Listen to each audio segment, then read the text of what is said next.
So I know I've talked about my SH-101 a lot, just SH-101s in general, and Roland has introduced the S1 Tweak Synth, which is basically a tiny little SH-101 clone. So let's take a look at it. Stick around.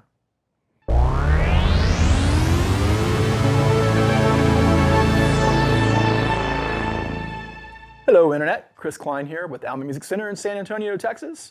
And as I stated in the opening, today we're going to look at Roland's new S1 Tweak Synth, their little miniaturized SH-101. But before we move forward, I want to ask that you please subscribe to our channel if you haven't done so already. We also have a piano channel, guitar, B&O, bringing you all kinds of content that's going to help you make better, more informed decisions. And, you know, of course, on this channel, we like to play around a little bit more and, you know, kind of dig into what all these wonderful devices can do. So I'm going to stop talking and we're going to go ahead and jump right into this, and we're going to talk about the layout, listen to some presets, not get too deep, but that's what we're going to do today. We're going to just do a quick exploration of the S1. So please don't leave. It'll make me very sad. So here we are at the Roland S-1, and I've got my hands obviously to the sides of it so you can actually see how small it is. And my hands are actually pretty small, so this is a small little box, but that doesn't inform the power that exists within it. Let's just go over a few of the specs really quickly, because I want you to hear this thing. It is based off of the SH-101. It does use Roland's analog circuit behavior, or ACB. 4-voice polyphony. The SH-101 is monophonic. So keep that in mind. That to me is invaluable. I would love to have a polyphonic SH-101, and maybe this is the solution for some of y'all. You have custom oscillators that you can draw on here. You can do what they call oscillator chopping, where you can take out harmonics, if you will. It has a 64-step sequencer with 64 patterns with sub-steps, so think of it like ratcheting. Probability and randomization with the sequencer. You also have an arpeggiator. Onboard effects, delay, reverb, chorus, don't have that on an OG SH-101. And it is rechargeable via USB-C, has 4.5 or 4.5 hours of battery life. I have not tested that yet. I can only imagine that the 4.5 hours is good if it's kind of in a resting state. I think if you're really taking this to task and putting it through its paces and using it to all of its capabilities, that battery life is probably going to be depleted. But again, I have not tested that out. So now let's look at the device. As you can see here, we have 2 octaves of keys that we can work with. It's kind of laid out like an SH-101. For those of you that are familiar with it, the SH-101 has a top panel with, you know, everything well across the top panel. Your oscillator blend or mixer, if you will, your filters, your envelope. Couldn't really do that here. You know, it's laid out a little bit differently, but the signal flow is very much the same. We have our LFO, we have our waveforms for our LFO, and of course you have, you know, all your standard waveforms. You have your sawtooth, you have your triangle, pulse or square, random, as well as noise. You have your LFO for your oscillator, so you can detune the oscillator. You have your range, or your octaves, if you will. You have your pulse or square, sawtooth, your sub, and your noise generator, which is on here, white and pink. Then you have your filter, frequency resonance. It's a really nice filter. It sounds fantastic, especially for a digital device. And as I've stated before, if you want a little more warmth out of some of these devices, you can always plug into some sort of outboard gear if you have it. Maybe you have analog heat from Electron, or you have some kind of plug-in in the box that you really like, the decapitator from Sound Toys, or there's any number of things that you can use to try to help warm it up. But this actually sounds pretty darn warm already on its own. It's a really nice sounding box. I think Roland is knocking a lot of these smaller boxes and more budget-oriented boxes out of the park. They're doing a fantastic job. So our filter, and then over here we have our delay and reverb. There's also chorus. You also have the D-motion. So you can engage this and you can tilt the box for enabling the filter or volume or whatever you want to plug into it. Very cool. You have hold, so you can actually hold the keys down, which is also a nice feature. My only rub with the device, honestly, is in the size, because I kind of have little sausage fingers, so it can be a little weird for me to like maneuver around or like really try to, you know, get crazy with the keyboard. And this keyboard isn't intended for that, but sometimes, you know, I want to, you know, move around and do some fun things and, you know, bang out some sequences really, really fast. And sometimes I might hit 2 keys at one time. And I don't want that. But, you know, there is some substantial menu diving on here. Everything is pretty much accessible from here, and you can see here that some of these keys will light up with other functionality, the black keys up here, for instance. And then you have all the other different functions down here at the bottom. And we're not going to go through all this. We're just going to listen to it today. And we're going to come back with the next video, and I'm going to do a little jam session where we talk about the sequencer, and we pair it up with a boutique TR-06 Dramatics. I'm not going to bring my OG in, which I love, but want to, you know, stick with some of the newer gear that Roland's been putting out and focus on how we can manipulate that. So let's listen to this. I'm talking too much. Let's listen to it. So right now, the only thing that I have turned up is going to be the pulse, or the square. Right, so we can do that, turn it up and down. And then we also have our sawtooth, so let's go ahead and start that. And you can definitely has that really nice buzzy sound, where the pulse definitely has more of that, you know, hollow, you know, clarinet, single reed type of sound to it. And then we have our sub oscillator, and this is where it really starts to kick in the meat. You know, if you're trying to like program bass lines and stuff, it just sounds beautiful. And then we can bring our sawtooth in there to get a little more grit out of it. And then of course we can actually bring it down another octave.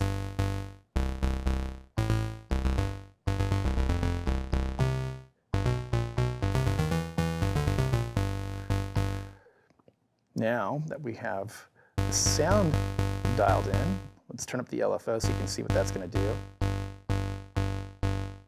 Starting to detune it. Let's just crank it all the way up. Oh yeah. Then let's bring up our rate.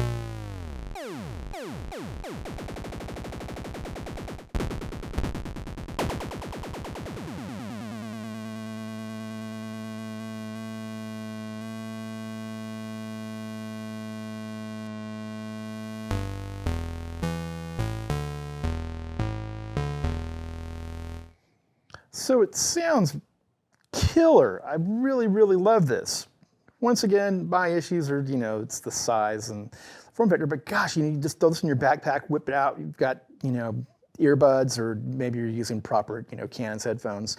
And you can go to town and have so much fun with this for, well, maybe not 4.5 hours, but, you know, you can sketch some stuff out and bring it back to your home and plug it into your DAW, or you can do it on your phone or iPad or whatever your medium is.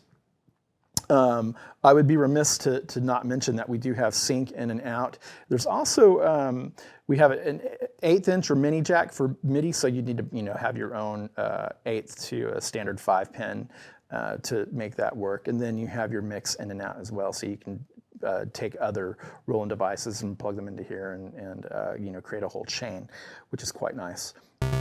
So let's listen to the filter, and right now I've got the resonance all the way down, I have the envelope down, I have the LFO down as well. So let's just listen to how the filter sounds, and let me go ahead and bring up the release a little bit. Go ahead and turn the LFO down too.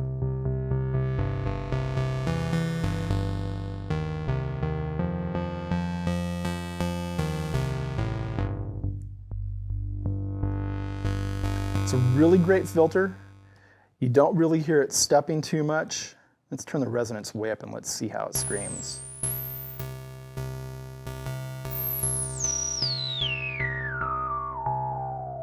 I can hear it stepping now a little bit.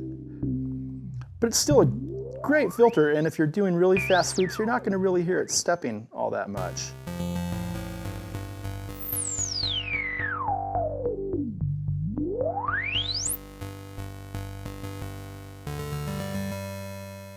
All right, so there's our filter. Let's add some noise.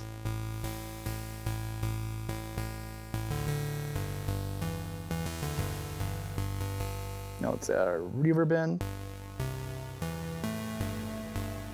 maybe a little delay.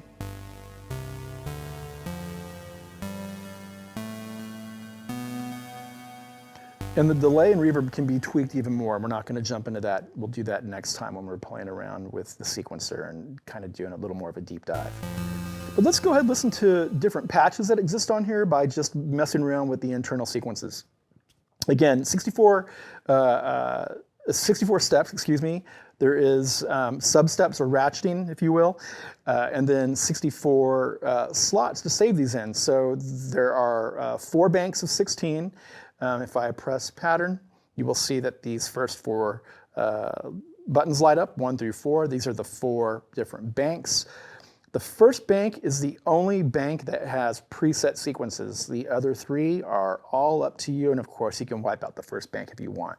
So let's just go ahead and play number 1.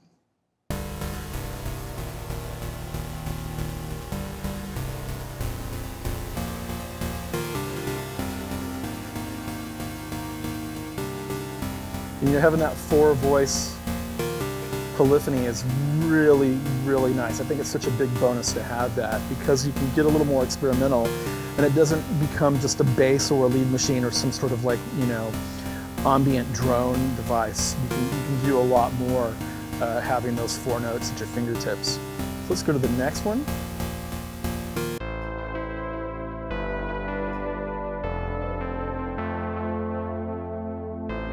So here we have a lead melody of some kind. And I think that, you know, sometimes a lot of these different presets they program in are kind of corny, honestly, but I think they did a really great job with this device because it shows you just how powerful it is.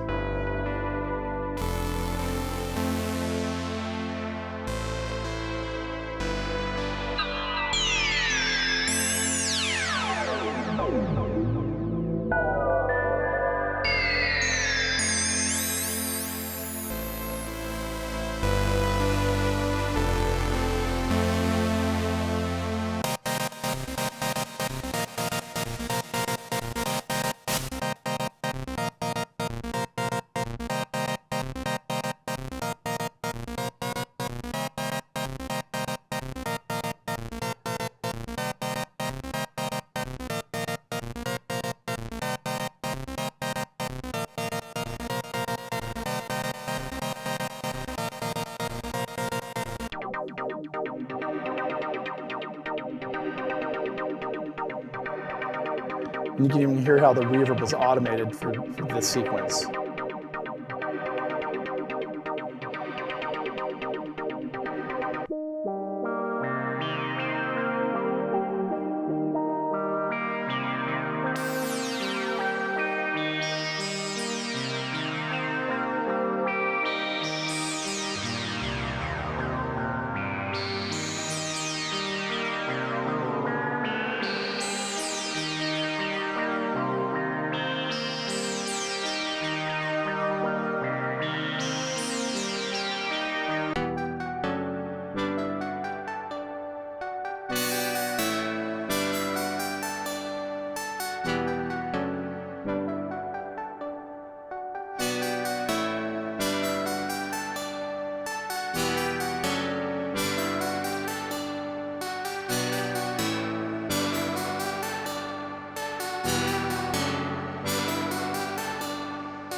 Just some really great ideas in the preset sequences. I think they just really did a bang-up job on showing you how far you can take this device.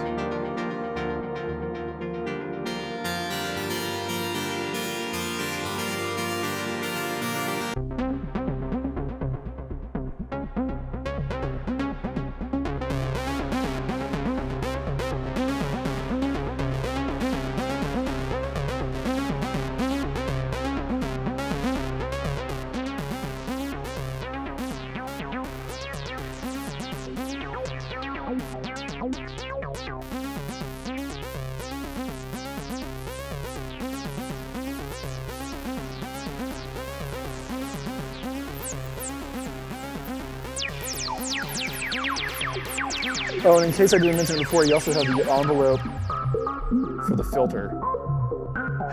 So, it's just a lot of fun, and you know, playing with these sequences, kind of takes me back to things that I've done on my own SH-101 when I'm fiddling around it in my home studio.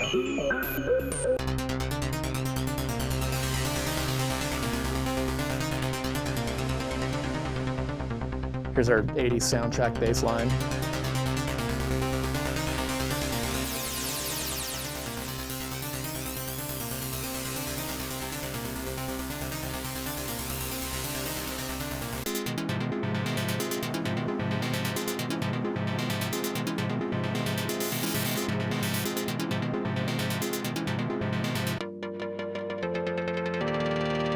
And it should be noted that this knob right here, currently it's changing patterns, excuse me, will also serve other functions as well. Tempo, different values for different effects, and all kinds of different parameters. Again, lots of technology, there is some menu diving to deal with.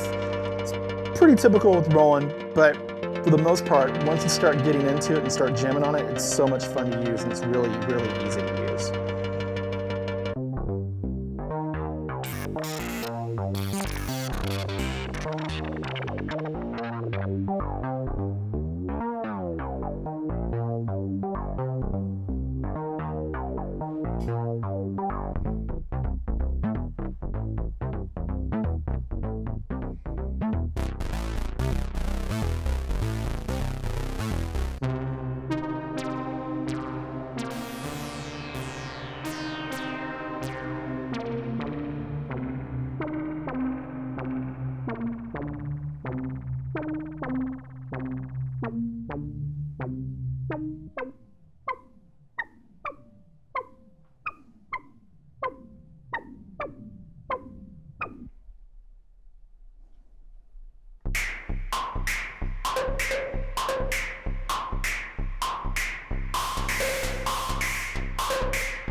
Almost sounds like early Autechre. Very cool. So there you have it. We've, explored it, listened to the 16 pre-programmed sequences, excuse me. Look at the layouts. We have a better idea of how this thing works, what it can do for you, how it sounds, and how you might apply it to your own productions. So once again, stick around, subscribe to us here, because I'm gonna do a deeper dive with this with the TR-06 Dramatics, the boutique version of the 606. Have a little jam session with this, explore the sequencer, have a couple of effects pedals, and it's gonna be a lot of fun. So thanks for sticking around.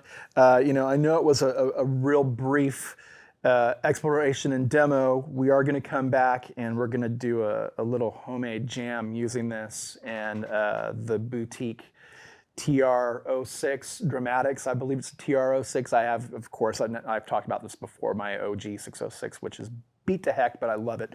But anyhow, this is a really cool box, as I stated. As I was demoing, the buttons are kind of small, the silk screen information, the menu diving can become a little cumbersome. But again, at this price point, if you want a real SH-101, I mean, I've seen them go for as much as $2,000 now. Or you can get one of these, which is, battery chargeable, and you can throw it in your backpack, and you can jam wherever you are, and it's got built-in effects, and it's just a cool device, it's a lot of fun. Again, thanks for sticking around. I'm gonna go ahead and close this out properly. If you're, creating, share some links with us down below. Keep the comments cool, let's be kind to each other.